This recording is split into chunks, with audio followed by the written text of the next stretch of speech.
G'day, welcome to Down to Woodworks. In today's video, I once again managed to build a project that far exceeds what I envisaged the end result would be. And to be honest, looking at it, it makes me feel great to be a maker.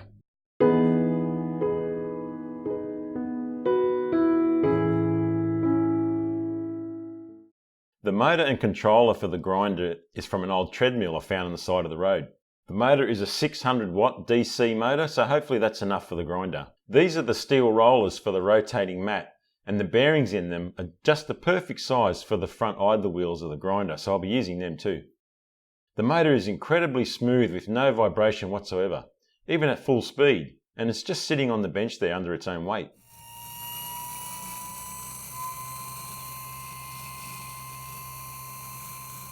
The drive pulley I used was from one of these cheap combo bench and belt grinders.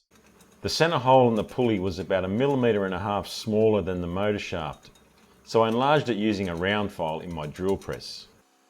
I wanted to add 2 screws to the centre of the pulley to fix it to the motor shaft, so I drilled through the outside of the wheel and then into the centre. The outside hole was then drilled out larger to allow a tap to be inserted to cut the thread, and then an Allen key to tighten up the socket head screws that I was going to use.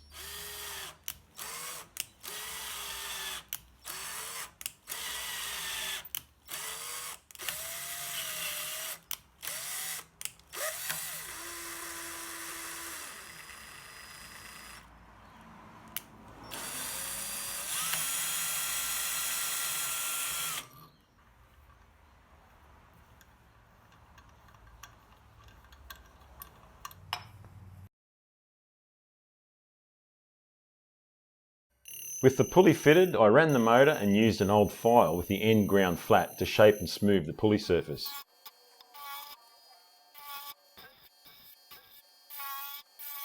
I shaped a very subtle convex on the pulley to help with the belt tracking.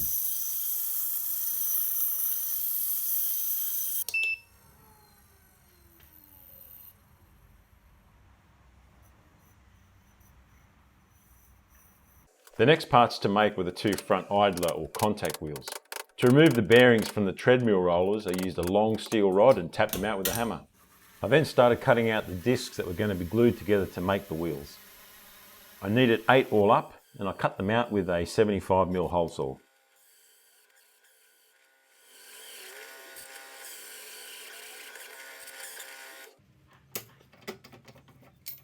But I forgot to first start the larger holes for the bearings in 4 of the discs before cutting them out. So I just used the wasteboard to position the discs on my drill press table so that the holes were centered.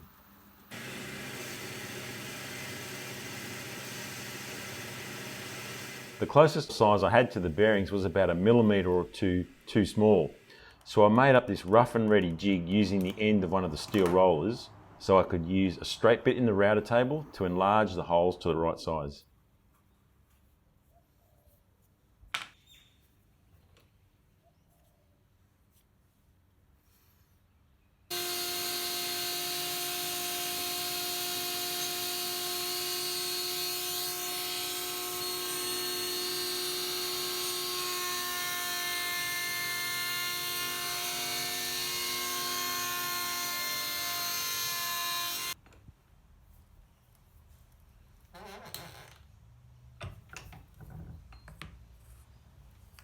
Perfect.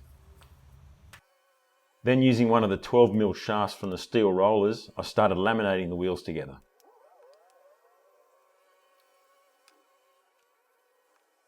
I glued up both wheels at the same time, making sure not to glue the 2 of them together.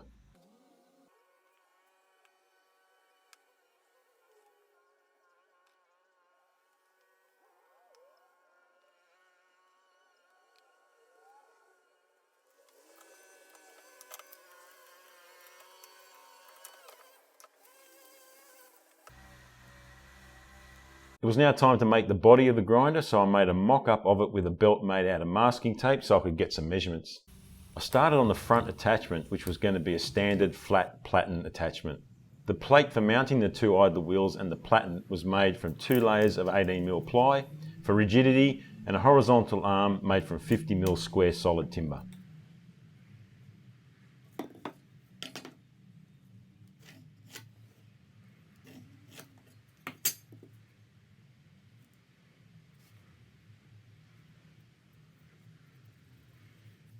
I trimmed off the back corners of the plate because they were basically not needed, and it gave it a much better shape anyway.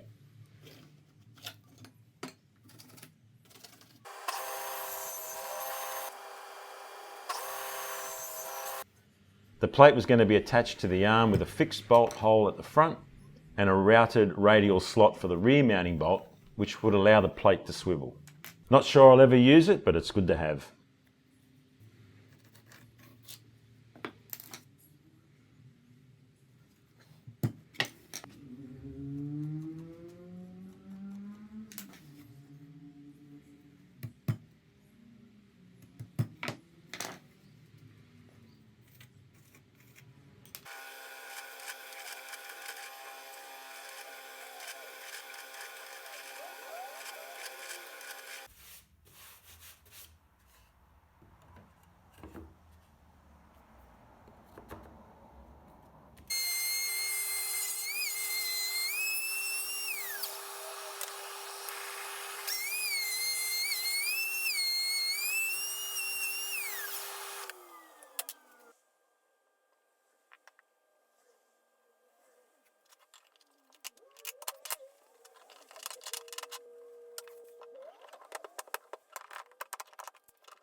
I drilled out the mounting holes in the attachment arm, but then decided to recess the nuts. So I had to center the holes under the chuck using the drill bit, and then with the arm clamped securely in place, I could use a speed bore to enlarge the holes so I could press fit the nuts.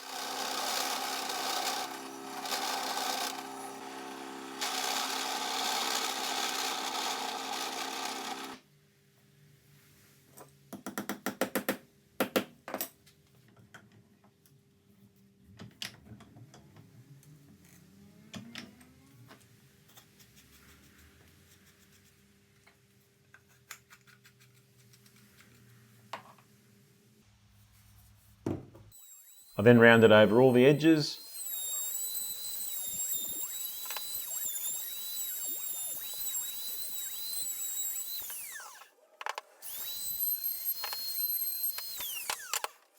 Bolted the plate and arm together, and the front attachment was done.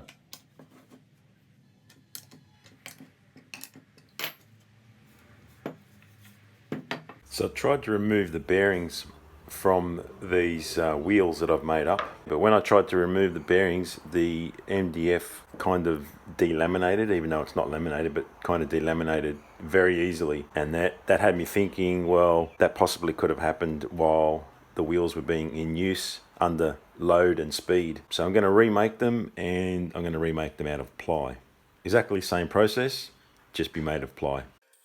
This piece is one of the sides of the body, so I'm cutting out a section for the drive wheel of the motor to pass through.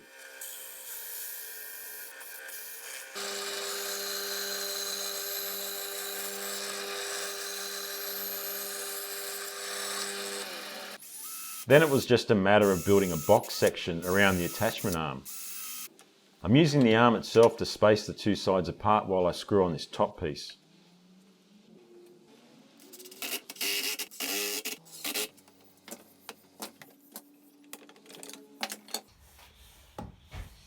I fixed the base in place next because the other side piece was going to be fixed to the top face of the base.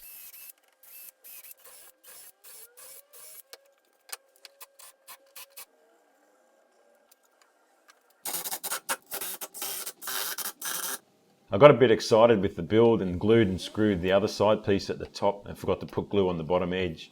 So I just wedged it apart to give me enough gap just to get the glue in there.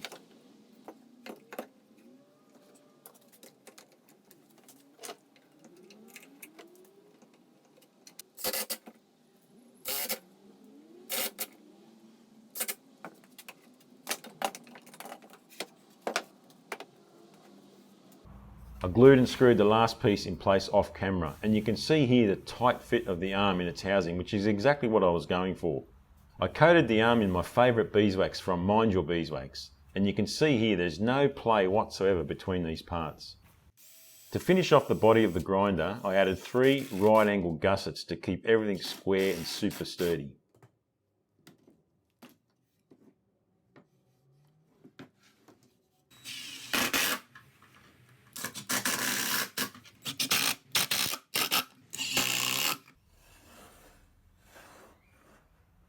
To find the correct position for the motor and drive pulley so it lines up with the 2 front idler wheels, I used the front edge of my bench as a reference and then measured and marked the centre of the bottom idler wheel, and then I used that measurement to line up the centre of the drive pulley.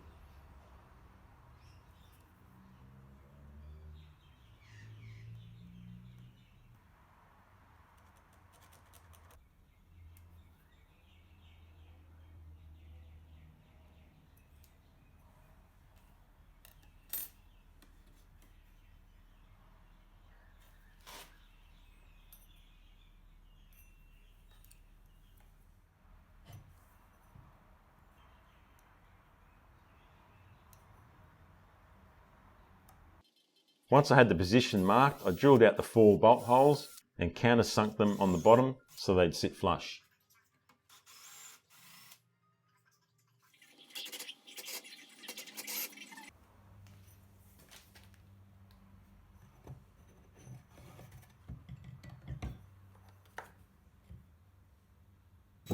The last thing to do to make the grinder functional was to install the tensioning arm and tracking mechanism. The tension arm was mounted to the body with a standard butt hinge, and I used a larger heavy duty hinge to mount the tracking wheel to one leaf, and the other leaf was screwed to the arm. The tracking wheel also came from the same grinder as the drive pulley. It was important to make sure the hinge was mounted with that lower leaf parallel to the arm.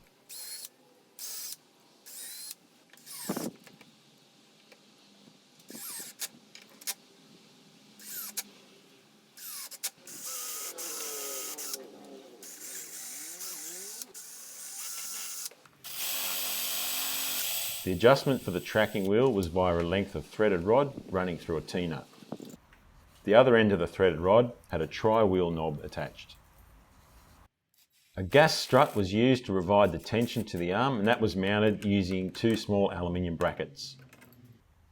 Just as I was about to screw in the bottom bracket, you can literally pinpoint the moment right about now where I realised I was about to screw into the attachment arm.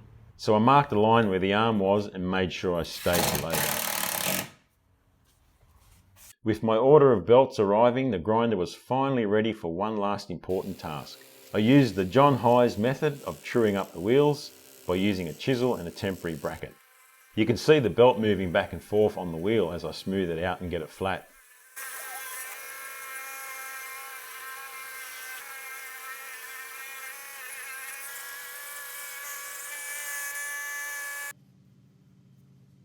I gave the wheels a coat of clear poly, and I also gave the grinder its paint job of, yes, workshop grey.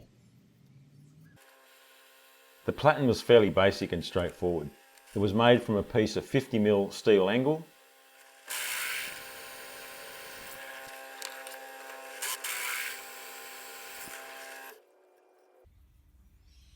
I drilled out 2 mounting holes and then transferred those holes to the attachment by clamping a straight edge to the front of the idler wheels and then clamping the platen to that, so everything was properly aligned.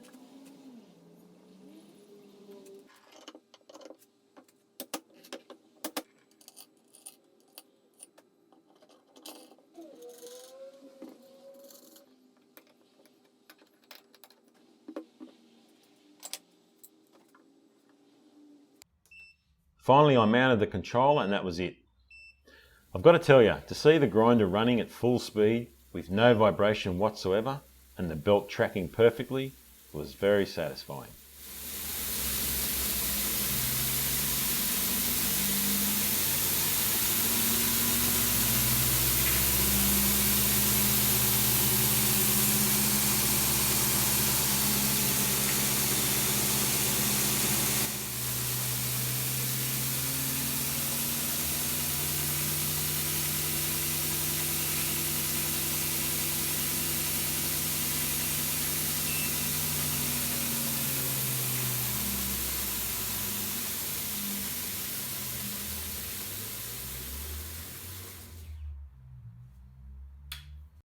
Well, there you go. I'm pretty excited about this project.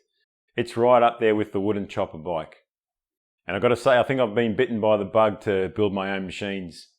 I've got ideas in my head now of homemade lathes and drum sanders and things like that. So yeah, they're definitely on the cards, but no promises of when those will be done. Anyway, I hope you enjoyed this video and watched it right through to the end. If you did, I thank you very much. If you liked the video, give it a big thumbs up. It does help to get it out there in front of more people. And if you want to know what I'm up to in between videos, you can follow me on Instagram. But until the next one, you guys all have a great day.